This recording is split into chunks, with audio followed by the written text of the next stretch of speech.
here we are, gathered at a time of a pivotal moment for our country, for this Congress, and how we go forward. So there are two equities to be weighed.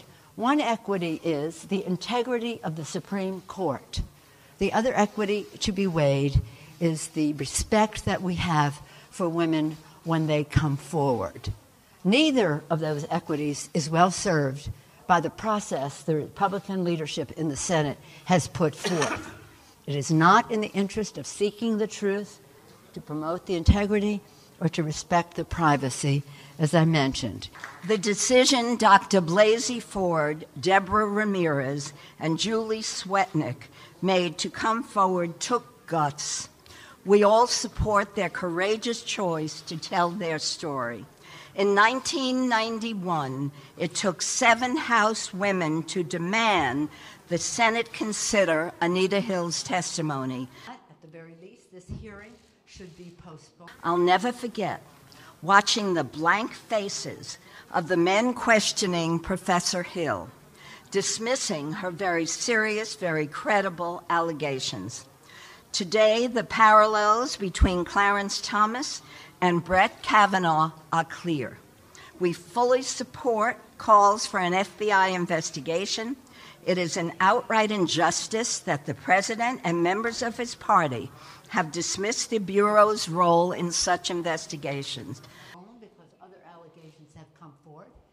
But let me remind them, if they're listening, and oh, they better be listening to the millions of women watching what they do in the coming days, that even the Bush senior administration in 1991 directed the FBI to investigate Professor Hill's accusation against Justice Thomas.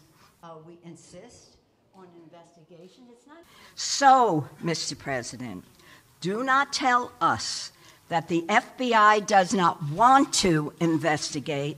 You do not want them to investigate. Congresswoman Eleanor Holmes Norton. Judge Kavanaugh has offered his version of events on television. Of course, he has not offered to take a lie detector test, and we have not heard from him under oath or any sworn affidavit. If high moral and ethical standards are expected of ordinary citizens, judges who sit in judgment of ordinary citizens should be held to even higher standards. 91. One person was tasked to. So there's one violation, the physical violation that happened. The second violation is the invasion of privacy and the assault on the person who comes forward. This has to stop in our country. We believe in due process. We believe in finding the truth. That's why we need an investigation.